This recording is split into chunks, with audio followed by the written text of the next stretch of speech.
అందరికీ నమస్కారం. నేను మీ హేమ సుబ్రహ్మణ్యన్. హోమ్ కుకింగ్ తెలుగుకి స్వాగతం. ఫ్రై అనగానే మనం అందరం కామన్గా ఇష్టపడేది బంగాళదుంపల ఫ్రై. అది మనం ఎప్పుడు ఇంట్లో చేసేదే. అయితే కొంచెం వేరియేషన్తో ఇవాళ నేను వెల్లుల్లి కారం వేసి చూపించబోతున్నాను. సరే అండి, ఎలా చేయాలో చూద్దాం. ముందుగా ఈ రెసిపీ కోసం బంగాళదుంపలకి స్కిన్ తీసేసి చిన్న ముక్కలుగా కట్ చేసుకోవాలి.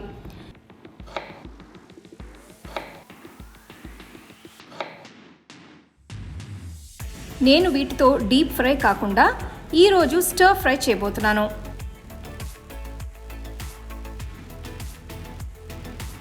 బంగాళదుంప వేపుడు కోసం ఇప్పుడు ఒక కారం చేయబోతున్నాను. దీనికోసం కావాల్సిన ఇంగ్రీడియంట్స్ అన్నీ నేను ఇక్కడ రెడీ చేసి పెట్టాను.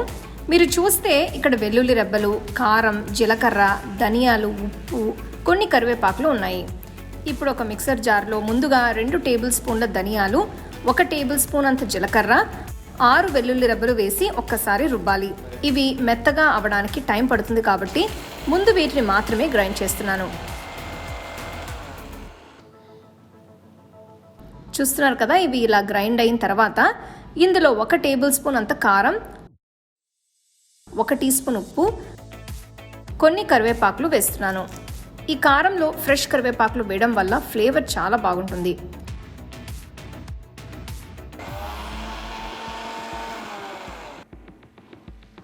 సో మన బంగాళదుంపల ఫ్రైకి కారం తయారైనట్టే.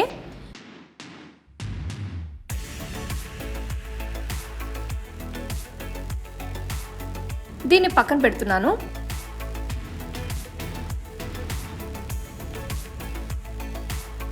నెక్స్ట్ నేను వేపుడు చేయడం కోసం ఒక వెడల్పాంటి కడాయిలో 1 టేబుల్ స్పూన్ అంత నూనె వేస్తున్నాను.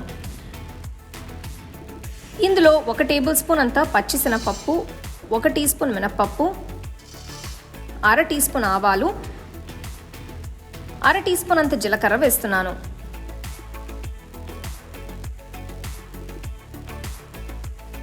ఇవన్నీ కొంచెం వేగిన తర్వాత 3-4 ఎండుమిరపకాయలు వేస్తున్నాను.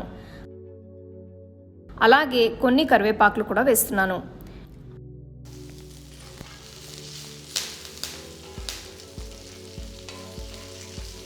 వీటితో పాటు 1/2 టీ స్పూన్ ఇంగువ వేస్తే ఫ్లేవర్ ఇంకా బాగుంటుంది.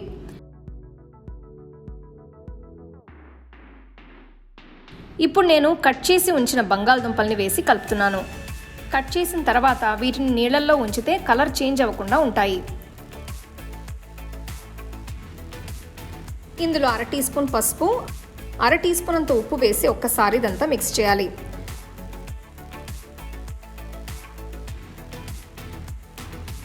దుంపలు కొద్దిగా త్వరగా కుక్ అవ్వాలంటే ఇలా కొన్ని నీళ్లు పోయాలి.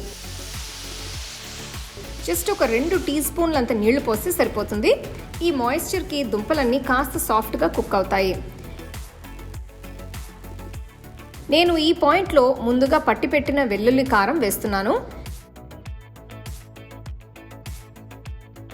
ఇదంతా దుంపలకి బాగా పట్టేట్టు మిక్స్ చేస్తే బాగుంటుంది.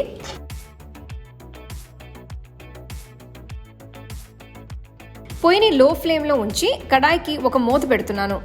ఈ ముక్కల్ని కనీసం 10 నిమిషాల పాటు మగ్గనివ్వాలి.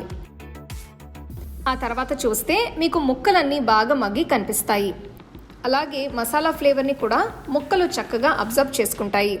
సో బంగాళదుంప వేపుడు తయారైనట్టే. పొయ్యిని కట్టేసి వీటిని మీరు వేడి వేడి అన్నంలో నెయ్యి వేసుకుని తినచ్చు. ఎక్కువగా ఆయిల్ వేసి డీప్ ఫ్రై లాంటివి కాకుండా సింపుల్గా చేసుకోవాలి అనిపించినప్పుడు ఇది పర్ఫెక్ట్ రెసిపీ అని చెప్పచ్చు. ఇందులో నేను వేసిన వెల్లుల్లి కారం కూడా కొంచెం కొత్తగా యూనిక్ ఫ్లేవర్ యాడ్ చేస్తుంది.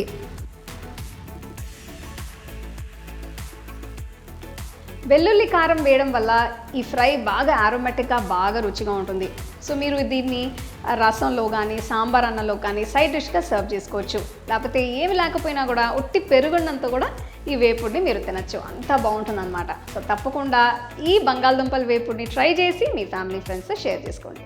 The second edition of our home cooking book is now available on our website 21frames.in. I'll give you the link in the description. You can go and check it out. The book is currently available only in India for now.